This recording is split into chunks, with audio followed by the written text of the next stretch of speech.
بسم اللہ الرحمن الرحیم۔ السلام علیکم۔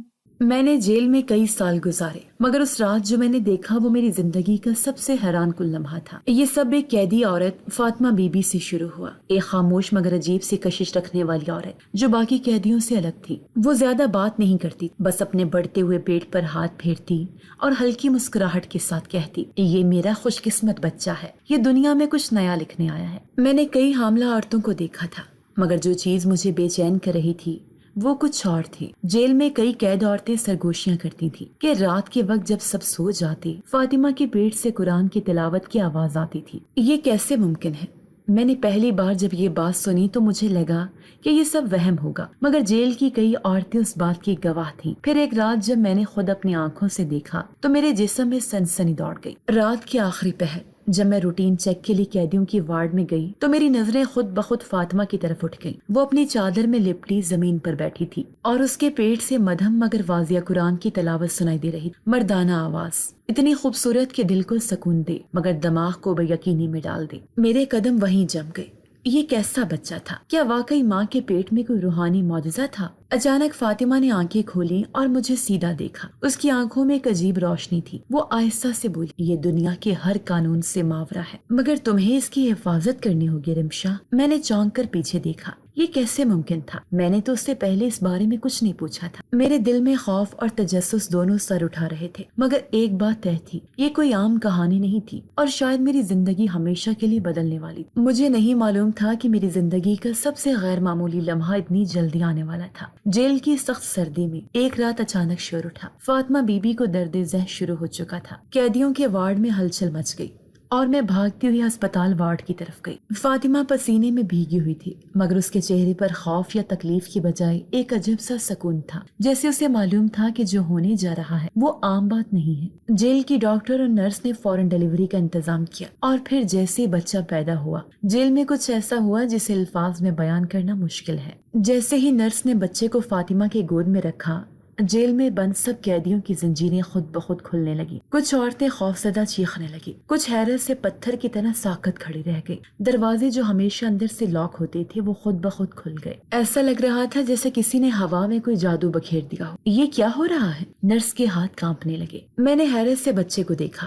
اس کی آنکھیں کھلی ہوئی تھیں، نیلے رنگ کی، جیسے کسی گہرے سمندر کی سطح پر سورج چمک رہا ہو۔ فاطمہ نے آخری سانس لی اور مجھے کمزور آواز میں بلایا۔ میں اس کے قریب جھکی اور اس نے میرے ہاتھ مضبوطی سے تھام لی۔ یہ صرف تمہارے پاس رہے گا رمشا، جب بھی خطرہ آئے گا یہ تلاوت کرے گا۔ اس کے ہونٹوں پر ایک مدھم مسکراہٹ آئی اور اگلے ہی لمحے اس کا ہاتھ ڈھیلا پڑ گیا۔ فاطمہ مر چکی تھی۔ اس وارڈ میں ایک عجیب سی خاموشی چھا گئی، جیسے سب کی سانسیں رک گئی ہوں۔ میں نے بچے کو اپنی باہوں میں اٹھا لیا۔ جیسے میں نے اسے اپنے سینے سے لگایا، میرے جسم میں ایک عجیب سی گرمی دوڑ گئی، جیسے کوئی روشنی میرے اندر داخل ہو گئی، مگر میں نے اس وقت اس احساس کو نظر انداز کر دیا۔ میری آنکھوں کے سامنے ایک ماں کا جنازہ تھا اور اس کی گود میں ایک بچہ تھا جس کی پیدائش کے ساتھ ہی قید خانے کی زنجیریں کھل گئی تھی۔ یہ بچہ کون تھا؟ یہ عام نہیں تھا اور مجھے یقین ہو چکا تھا کہ کچھ بہت بڑا ہونے والا۔ فاطمہ بی بی کے انتقال کے بعد جیل کے اندر خوف اور پراسراریت کی فضا قائم ہو گئی تھی۔ سبھی قیدی عورتیں سرگوشیاں کر رہی تھیں، کچھ تو بچے کو چھو کر برکت لینے کی کوشش میں تھی اور کچھ خوف زدہ نظروں سے اسے دیکھ رہی تھی۔ میں خود بھی الجھن کا شکار تھی۔ اس بچے کی پیدائش کے ساتھ ہی جیل میں جو واقعات ہوئے وہ کوئی عام بات نہیں تھی، مگر اس وقت میرے پاس سوچنے کا وقت نہیں تھا۔ فاطمہ بی بی مر چکی تھی اور اس کا کوئی وارث موجود نہیں تھا۔ اب اس بچے کا کیا ہوگا؟ میں نے سپرنٹینڈنٹ میڈم زارا سے پوچھا۔ میڈم زارا نے گہری سانس لی۔ قانون کے مطابق اسے سرکاری یتیم خانے بھیجا جائے گا۔ یتیم خانہ؟ نہیں، میں ایسا نہیں ہونے دے سکتی۔ میرا دل کہہ رہا تھا کہ یہ بچہ عام نہیں اور اگر میں نے اسے اکیلا چھوڑ دیا تو شاید کچھ غلط ہو جائے۔ میں نے فیصلہ کر لیا، یہ بچہ میرے ساتھ جائے گا۔ میں نے اپنی ساری ہمت جمع کی اور رات کے وقت جب جیل میں سناٹا تھا، خاموشی سے بچے کو اپنی چادر میں لپیٹ کر جیل کے دروازے کی طرف بڑھی۔ میں جانتی تھی کہ یہ اصولوں کے خلاف تھا، مگر میرے دل کی گواہی مجھ سے کچھ اور کروا رہی تھی۔ میں جیسے ہی جیل سے باہر نکلی، میرے دل کی دھڑکن تیز ہو گئی اور ہر لمحہ مجھے لگ رہا تھا کہ کوئی مجھے دیکھ رہا ہے۔ میں نے جلدی سے رکشہ لیا اور گھر کی طرف روانہ ہو گئی۔ راستہ سنسان تھا، مگر مجھے مسلسل ایسا محسوس ہو رہا تھا کہ کوئی میرے پیچھے ہے، اور تب میں نے دیکھا ایک سیاہ گاڑی ہمارے رکشے کے پیچھے چل رہی تھی۔ میرے ہاتھ سرد ہو گئے۔ میں نے رکشہ ڈرائیور سے کہا، تیز چلاؤ۔ گاڑی کا پیچھا تیز ہو گیا۔ میرے دل کی دھڑکن بے ترتیب ہو رہی تھی۔ میں نے بچے کو اور قریب کر لیا۔ اچانک بچے نے ہلکی سی آواز نکالی اور میرے سینے پر اپنا چھوٹا سا ہاتھ رکھا اور اگلے ہی لمحے گاڑی کا ٹائر زور سے پھٹ گیا۔ گاڑی بے قابو ہو کر سڑک کے کنارے جا لگی اور رکشہ رفتار پکڑ کر آگے بڑھ گیا۔ میں نے کانپتے ہاتھوں سے بچے کو دیکھا، وہ سکون سے سو رہا تھا جیسے کچھ ہوا ہی نہ ہو۔ یہ بچہ عام نہیں تھا اور کوئی اسے حاصل کرنا چاہتا تھا۔ میں نے خود سے عہد کر لیا، اب میں صرف اس کی ماں نہیں، اس کی محافظ بھی تھی۔ میں نے اس رات گھر پہنچ کر جیسے دروازہ کھولا، احسن حیرانی سے میری طرف دیکھنے لگا۔ اس کے چہرے پر سوالیہ نشان تھا۔ یہ بچہ کس کا ہے رمشا؟ اس کی آواز میں حیرت تھی۔ میں تھکی ہوئی تھی مگر میرے اندر ایک عجیب سا جذبہ تھا۔ میں نے بچے کو سینے سے لگا کر کہا، یہ اب ہمارا ہے احسن۔ احسن مزید کچھ کہنے والا تھا کہ اچانک فون کی گھنٹی بجی۔ اس نے فون اٹھایا اور اگلے ہی لمحے اس کے چہرے کا رنگ بدل گیا۔ کیا مجھے پرموشن مل گئی؟ میں نے چونک کر اسے دیکھا۔ احسن پچھلے 5 سال سے ترقی کے انتظار میں تھا اور دفاتر کے چکر لگا لگا کر تھک چکا تھا، مگر آج اچانک آدھی رات کو اسے پرموشن کی خبر ملی تھی۔ یہ محض اتفاق تھا یا یہ بچہ واقعی خوش قسمت تھا؟ اگلی صبح میں نے بچے کو آرام سے بستر پر لٹایا اور ناشتہ بنانے کے لیے کچن میں گئی۔ اچانک دروازے پر دستک ہوئی۔ میں نے دروازہ کھولا تو سامنے ہماری پڑوسی سغرا بی بی کھڑی تھی، جو ہمیشہ اپنے غربت کا رونا روتی، لیکن آج ان کے چہرے پر ایک خوشی جھلک رہی تھی۔ رمشا بہن، رات ایک معجزہ ہو گیا، پتہ نہیں کیسے، مگر میرے شوہر کے پرانے کاروبار میں اچانک پیسہ آ گیا۔ کسی نے ان کا پرانا قرض واپس کر دیا جو ہم برسوں سے بھول ہی گئے تھے۔ میں نے حیرت سے انہیں دیکھا۔ سغرا بی بی کے گھر میں یہ خوشحالی کیسے آ گئی؟ کیا واقعی اس بچے کی برکت تھی؟ رات کو میں نے پہلی بار نوٹ کیا کہ ایک لمبے قد کا آدمی ہماری گلی کے نکڑ پر کھڑا تھا۔ وہ بار بار ہماری طرف دیکھ رہا تھا جیسے کسی چیز کی تصدیق کر رہا ہو۔ میں نے بچے کو اپنے قریب کیا۔ کچھ تھا جو ٹھیک نہیں لگ رہا تھا۔ یہی آدمی جیل کے باہر بھی تھا اور وہی گاڑی جو ہمارا تعاقب کر رہی تھی۔ کیا یہ سب محض اتفاق تھا؟ اسی رات میں نے بچے کو سینے سے لگا کر سونے کی کوشش کی، مگر میرے دل میں بے چینی تھی۔ رات کے کسی پہر اچانک کھڑکی پر دستک، میرا سانس رک گیا۔ میں نے دبے قدموں کھڑکی کے پردے کے پیچھے سے جھانکا۔ وہی آدمی تھا۔ وہ گھر کے اندر جھانکنے کی کوشش کر رہا تھا اور جیسے اس کی نظر بچے پر پڑی، اس کے چہرے پر عجیب سی چمک آئی۔ میرا دل دھک سے رہ گیا۔ یہ بچہ صرف خوش قسمت نہیں تھا، یہ کسی کے لیے بہت قیمتی تھا۔ مگر کیوں؟ یہ جاننے کے لیے مجھے سچائی کی تہ تک جانا تھا۔ مگر ایک بات طے تھی، اب میں پیچھے نہیں ہٹ سکتی۔ میرے اندر ایک عجیب سی بے چینی۔ وہ لمبا آدمی پچھلے 2 دن سے ہمارے گھر کے قریب منڈلا رہا، کبھی گلی کی نکڑ پر کھڑا نظر آتا، کبھی اچانک کسی دیوار کے پیچھے چھپ جاتا۔ وہ کون تھا اور کیا چاہتا تھا؟ میں نے احسن کو بتایا مگر وہ بظاہر مطمئن تھا۔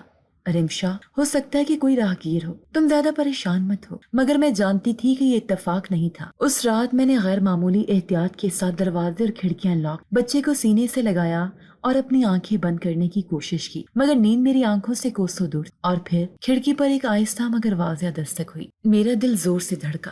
دستک رکنے کی بجائے مسلسل ہونے لگی، جیسے کوئی جان بوجھ کر ہمیں ڈرانا چاہتا ہو۔ میں آہستہ سے اٹھی، سانسیں روکے پردے کے پیچھے سے جھانک۔ وہی لمبا آدمی کھڑکی کے باہر کھڑا تھا، مگر اس بار وہ اکیلا نہیں تھا، 2 اور آدمی ساتھ کھڑے تھے اور وہ سرگوشیوں میں بات کر رہے تھے۔ میں نے بچے کو مضبوطی سے تھام لیا اور احسن کو جگانے ہی والی تھی کہ اچانک دروازے کا لاک گھومنے لگا، جیسے کسی نے اسے کھولنے کی کوشش کی ہو۔ یہ حملہ تھا۔ میرے ہاتھ پیر کانپ رہے تھے، مگر میں نے جلدی سے الماری سے احسن کا بیلٹ نکالا اور دروازے کے قریب کھڑی ہو گئی۔ جیسے ہی دروازہ ہلکا سا کھلا، میں پوری قوت سے چلائی، کون ہے؟ ایک لمحے کے لیے خاموشی چھا گئی۔ اچانک بچے نے ہلکی سی آواز نکالی اور جیسے میں نے اسے اپنے سینے سے اور قریب کیا، کھڑکی کے باہر ایک زوردار چیخ سنائی دی۔ میں نے چونک کر باہر جھانکا۔ وہی لمبا آدمی زمین پر گرا ہوا تھا۔ اس کے چہرے پر ایک ایسا خوف تھا جیسے اس نے کوئی بھیانک چیز دیکھ لی۔ باقی دونوں آدمی بوکھلا کر پیچھے ہٹے اور تیزی سے بھاگ نکلے۔ میں نے جلدی سے دروازہ لاک کر دیا، مگر میرا دماغ سن تھا۔ یہ کیا ہوا؟ اس آدمی نے ایسا کیا دیکھا تھا جس سے وہ دہشت زدہ ہو گیا؟ کیا یہ بچہ خود اپنے حفاظت کر رہا تھا؟ میرے ذہن میں ہزاروں سوالات آ رہے تھے،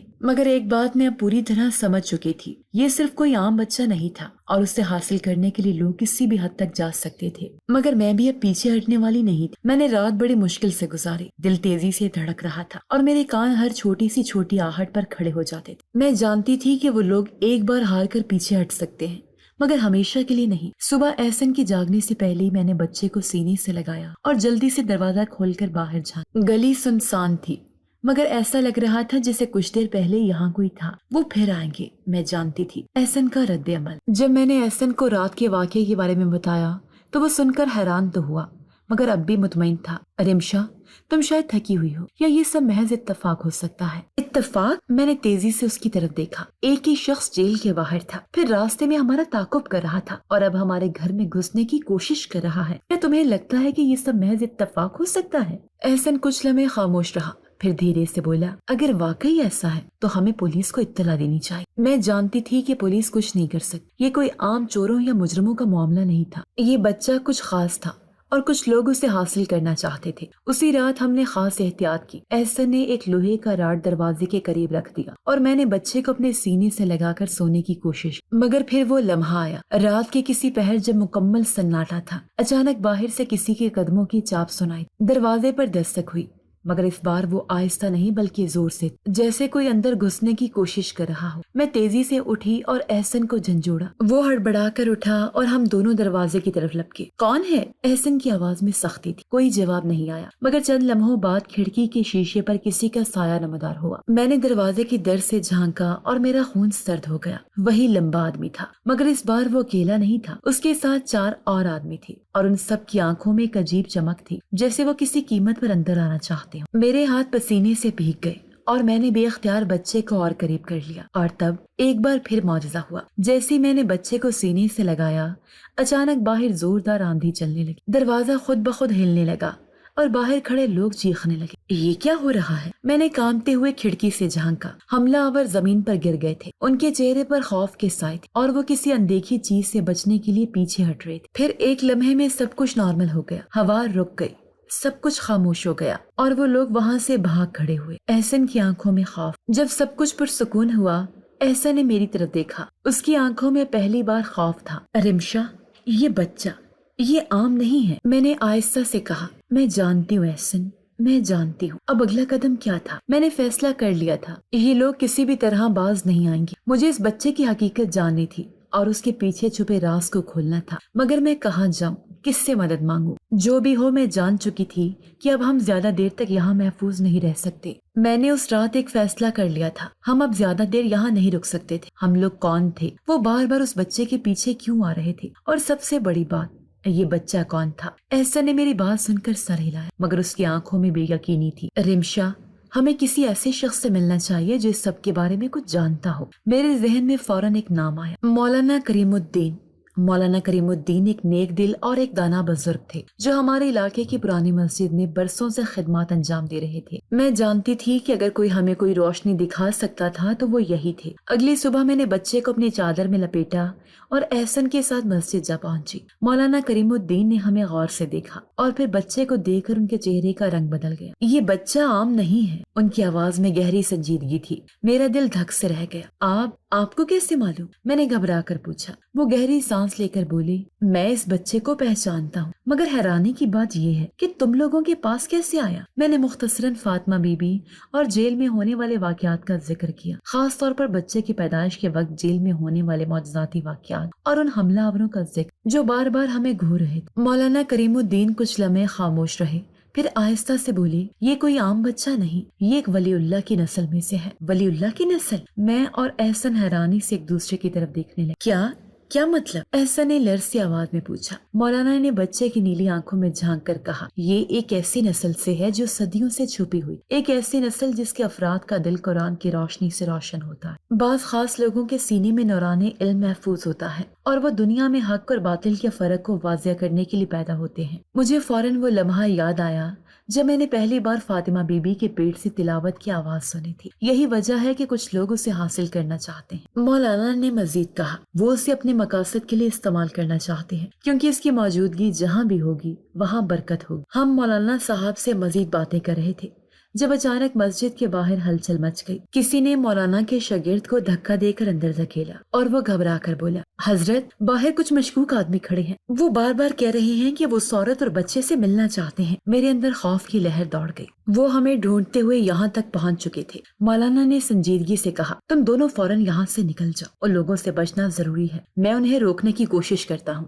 میں نے جلدی سے بچے کو اپنی چادر میں لپیٹا، احسن کا ہاتھ پکڑا اور مسجد کے پچھلے دروازے سے نکلنے کے لیے دوڑے. جیسے ہی ہم پچھلی گلی میں پہنچے، ہمیں کسی کے قدموں کی چاپ سنائی. میں نے پیچھے مڑ کر دیکھا، 4 آدمی ہمارے پیچھے تھے. احسن، ہمیں بھاگنا ہوگا، میں چلائی. احسن نے میرا ہاتھ پکڑا اور ہم گلیوں میں تیزی سے دوڑنے لگے مگر وہ لوگ قریب آ رہے تھے۔ اچانک بچے نے ایک بار پھر ہلکی سی آواز نکالی اور جیسے میں نے اسے اپنے سینے سے لگایا ان تعاقب کرنے والوں میں سے 2 زمین پر گر پڑے، باقی 2 بوکھلا کر پیچھے ہٹنے لگے جیسے انہیں کسی اندیکھی چیز نے دھکا دیا ہو۔ یہ دوسرا موقع تھا جب بچے نے ہمیں کسی غیر معمولی طاقت سے بچایا۔ اب کیا ہوگا؟ ہم نے ایک سنسان گلی میں جا کر سانس بحال کی۔ احسن نے میری طرف دیکھا اور دھیرے سے بولا، رمشا ہمیں یہ جگہ چھوڑنی ہوگی فوراً۔ اور مجھے معلوم تھا کہ وہ ٹھیک کہہ رہا تھا، یہ لوگ ہمیں کسی قیمت پر نہیں چھوڑیں گے۔ اب ہمیں نہ صرف حقیقت جاننی تھی بلکہ یہ بھی طے کرنا تھا کہ ہم آگے کہاں جائیں گے۔ کیا اس بچے کی خوش قسمتی ہمارے لیے ایک آزمائش بن رہی تھی یا پھر کچھ اور ہونے والا تھا؟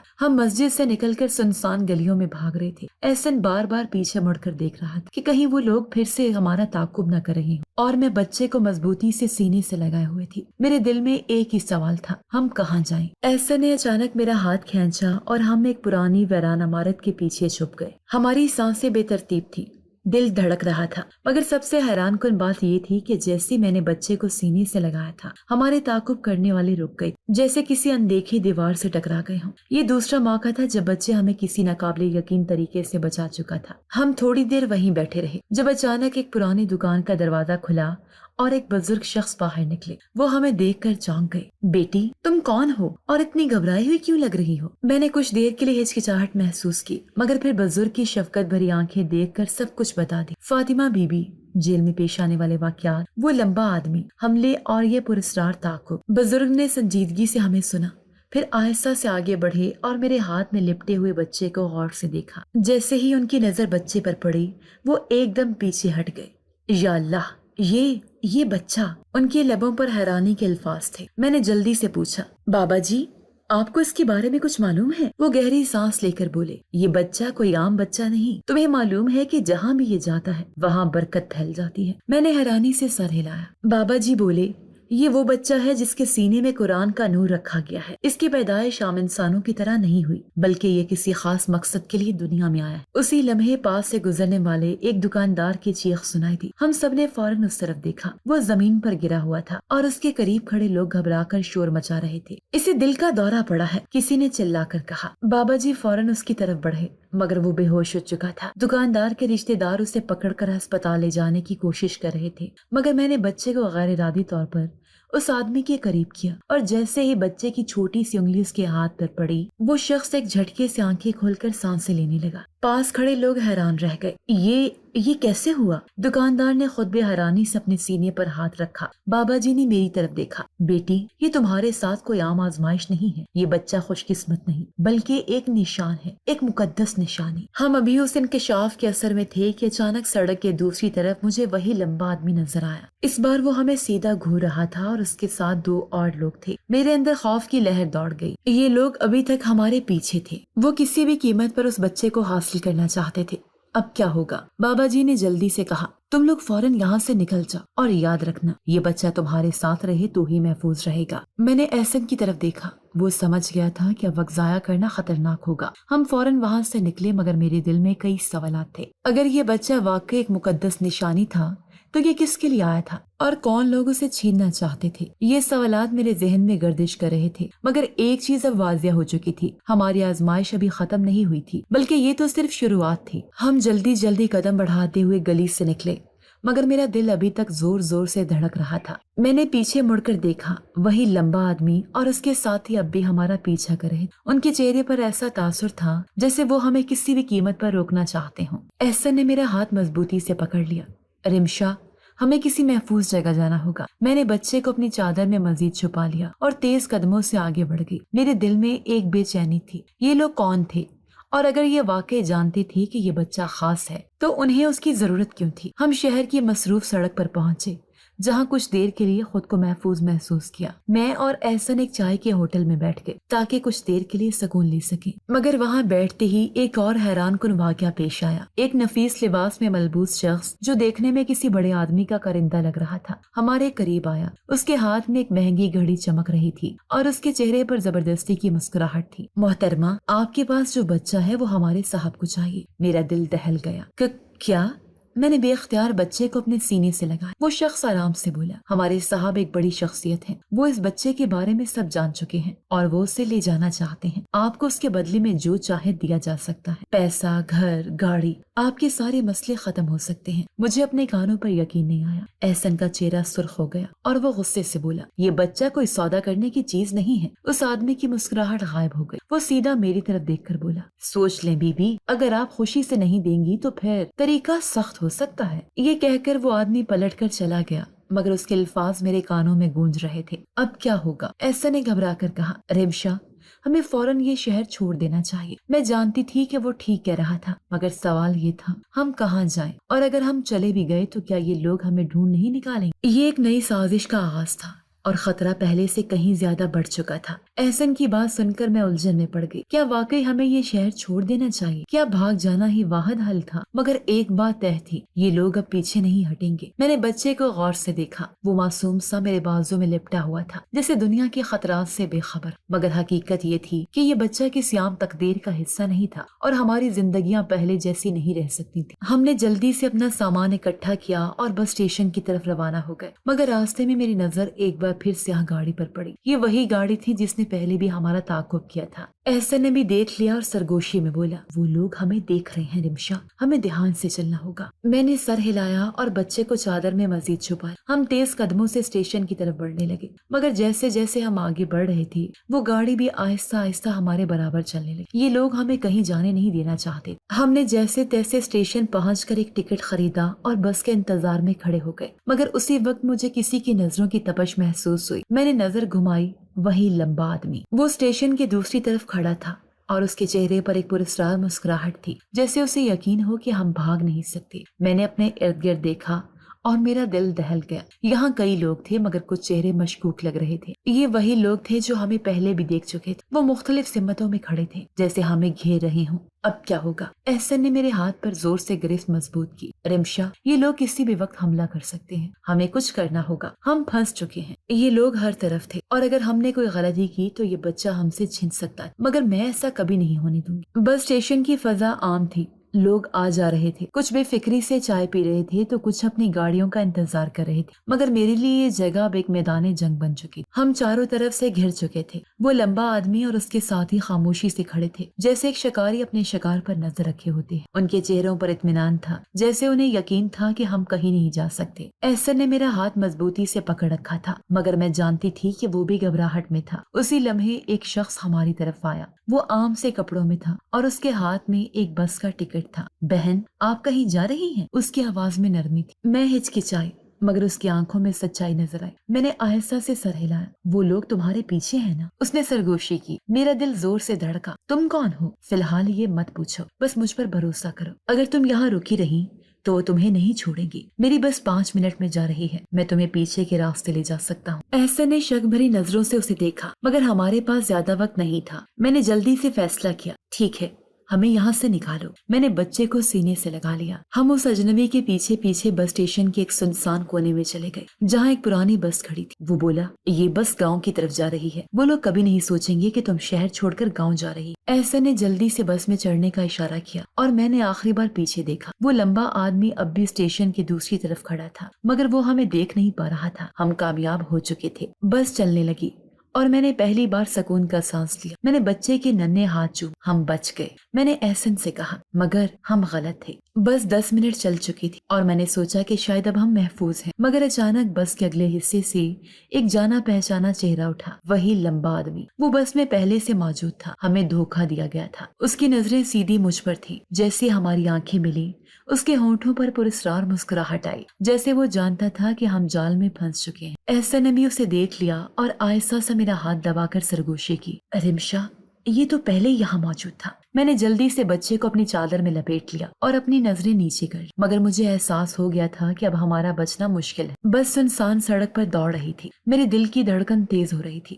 اور میں اندازہ لگا رہی تھی کہ یہ لوگ ہمیں کب اور کیسے روکیں گے، اور پھر اچانک بس رک گئی۔ ڈرائیور نے پیچھے مڑ کر دیکھا اور میں نے پہلی بار غور کیا کہ وہ بھی کچھ عجیب سا لگ رہا تھا، جیسے وہ سازش کا حصہ ہو۔ لمبے آدمی نے پرسکون انداز میں اٹھ کر اپنی جیب سے موبائل نکالا اور ایک نمبر ملایا۔ اگلے ہی لمحے بس کے دروازے پر ایک سیاہ جیپ آ کر رکی اور 3 آدمی نیچے اترے۔ یہ لوگ ہمیں قید کرنے آئے تھے، اتر جاؤ، لمبے آدمی نے دھیمے مگر سخت لہجے میں کہا۔ بس میں بیٹھے باقی مسافر خاموش تھے، جیسے سب کچھ ان کی نظروں کے سامنے نہیں ہو رہا تھا، یا جیسے وہ سب ڈر کے مارے خاموش رہنا چاہتے تھے۔ احسن نے غصے سے کہا، ہم کہیں نہیں جا رہے۔ لمبے آدمی نے گہری سانس لی اور آنکھیں تنگ کر کے مجھے دیکھا۔ عورت، ضد مت کرو، یہ بچہ ہمارے ساتھ جائے گا، جتنا جلدی مان لو تمہارے لیے بہتر ہے۔ یہ بچہ تم لوگوں کو کیوں چاہیے؟ میں نے پہلی بار سخت لہجے میں پوچھا۔ اس کی آنکھوں میں ایک عجیب سی چمک آئی۔ یہ راز ابھی نہیں کھلے گا، مگر وقت آنے پر تمہیں سب کچھ پتہ چل جائے۔ پھر وہ آگے بڑھا اور بچے کی طرف ہاتھ بڑھایا۔ میرے جسم میں خوف کی ایک لہر دوڑ گئی۔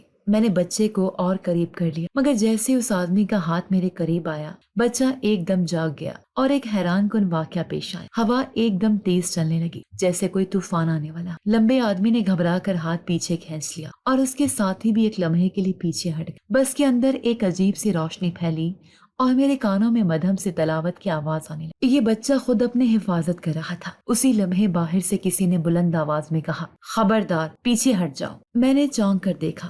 ایک درویش نما بزرگ ہاتھ میں لکڑی کی چھڑی لیے کھڑے تھے اور ان کی آنکھوں میں ایک خاص کشش تھی۔ لمبے آدمی نے بزرگ کو دیکھا اور ایک دم پیچھے ہٹ گیا، جیسے اسے کوئی انجانی طاقت روک رہی ہو۔ بزرگ نے میری طرف دیکھا اور کہا، بیٹی، فوراً میرے ساتھ آؤ، وقت کم ہے۔ ایسا نے میری طرف سوالیہ نظروں سے دیکھا، مگر میرے پاس سوچنے کا وقت نہیں تھا۔ ہماری زندگی کا سب سے بڑا موڑ آ چکا تھا اور میں جانتی تھی کہ یہ درویش ہماری قسمت بدلنے والا تھا۔ ہماری زندگی میں پہلے ہی بہت سے حیران کن موڑ آ چکے تھے، مگر جو کچھ آج ہو رہا تھا وہ ان سب سے زیادہ غیر متوقع تھا۔ یہ درویش کون تھا اور لمبا آدمی اس سے کتنا خوفزدہ کیوں ہوا؟ لمبے آدمی اور اس کے ساتھی پیچھے ہٹ چکے تھے، مگر ان کے چہروں پر جھنجھلاہٹ، جیسے وہ مجبور ہو گئے ہوں کہ ہمیں فی الحال چھوڑ دیں۔ درویش نے ہاتھ کے اشارے سے ہمیں باہر آنے کو کہا۔ میں نے ایک لمحے کو جھجک محسوس کی، مگر احسن نے میرا ہاتھ تھام لیا اور سر ہلا کر کہا، ہمیں ان پر بھروسہ کرنا ہوگا رمشا۔ ہم تیزی سے درویش کے پیچھے چلنے لگے۔ باہر کھڑی سیاہ جیپ کے آدمیوں نے ہمیں جاتے ہوئے دیکھا، مگر وہ بالکل خاموش تھے، جیسے کسی پوشیدہ طاقت نے ان کے قدم باندھ دیے ہوں۔ ہم ایک گلی میں داخل ہوئے جہاں ایک قدیم درخت کے نیچے ایک چھوٹا سا دروازہ تھا۔ درویش نے وہ دروازہ کھولا اور ہمیں اندر داخل ہونے کا اشارہ کیا۔ یہ ایک چھوٹا سا مگر محفوظ کمرہ تھا، جس کی دیواروں پر پرانی کتابیں اور چمکتے ہوئے تسبیح لٹکی ہوئی تھیں۔ درویش نے دروازہ بند کیا اور پہلی بار سیدھا ہماری طرف دیکھا۔ بیٹی، تم جانتی ہو کہ یہ بچہ کون ہے؟ میرا دل زور سے دھڑکا۔ مجھے بس اتنا معلوم ہے کہ یہ عام نہیں، مگر آپ کو کیسے معلوم؟ درویش نے لمبی سانس لی اور کہا، کیونکہ میں اس کی آمد کا انتظار کر رہا تھا۔ یہ بچہ کسی عام نسل سے نہیں، بلکہ ایک مقدس ولی کے سلسلے کی آخری کڑی۔ صدیوں پہلے کچھ خاص لوگوں کو ایسی نعمت ملی تھی کہ ان کے سینے میں قرآن کا نور رکھا گیا تھا۔ وہ جہاں جاتے وہاں برکت اور روشنی پھیل، مگر ان کے دشمن بھی ہمیشہ موجود رہے۔ کچھ طاقتیں ایسی ہوتی ہیں جس روشنی کو ختم کرنا چاہتی ہیں تاکہ دنیا میں اندھیرا پھیل سکے۔ میرا جسم کانپنے لگا۔ یہی وجہ ہے کہ وہ لوگ اس کے پیچھے ہیں؟ میں نے کمزور آواز میں پوچھا۔ درویش نے سر ہلایا۔ ہاں، اور وہ کسی بھی قیمت پر اسے حاصل کرنا چاہتے ہیں، کیونکہ اگر وہ اس کی طاقت کو قابو میں لے لیں تو دنیا میں بہت کچھ بدل سکتا ہے۔ ہماری آزمائش ابھی ختم نہیں ہوئی تھی، احسن نے سخت لہجے میں کہا۔ ہمیں کیا کرنا ہوگا؟ ہم اسے کیسے بچائیں؟ درویش کی آنکھیں گہری ہو گئیں۔ تم اسے دنیا سے چھپانا ہوگا اور ایک خاص جگہ لے جانا ہوگا جہاں اس کا اصل مقصد پورا ہو سکے۔ اور وہ جگہ کہاں ہے؟ میں نے بے چینی سے پوچھا۔ درویش نے آہستہ سے کہا، وہ جگہ تم خود ڈھونڈو گی جب وقت آئے گا۔ اب کیا ہوگا؟ میں جانتی تھی کہ ہماری مشکلات ختم نہیں ہوئیں، بلکہ اصل کہانی تو اب شروع ہوئی تھی۔ یہ بچہ واقعی کسی بڑی تقدیر کا حصہ تھا اور ہمیں اسے ہر حال میں بچانا تھا۔ درویش کی باتوں نے میرے اندر جیسے ایک ہلچل مچا دی تھی۔ میں بے یقینی سے احسن کی طرف دیکھ رہی تھی اور وہ میری طرف۔ ہم دونوں کی آنکھوں میں ایک ہی سوال تھا، اب کیا ہوگا؟ درویش نے خاموشی سے ہمیں ایک پرانا سا کمرہ دیا جہاں ہم کچھ دیر آرام کر سکتے تھے، مگر مجھے نیند کہاں آنی؟ میرا دماغ مسلسل گھوم رہا تھا۔ یہ بچہ ولی اللہ کی نسل میں سے ہے، قرآن کا نور اس کے سینے میں ہے، وہ لوگ اسے کیوں حاصل کرنا چاہتے ہیں؟ اگر یہ واقعی کسی مقدس مقصد کے لیے آیا ہے تو مجھے کیسے معلوم ہوگا کہ ہمیں کہاں جانا ہے؟ اور سب سے بڑا سوال، آخر میں کون ہوں؟ مجھے یہ سب کیوں سونپا گیا؟ میری آنکھ لگ چکی تھی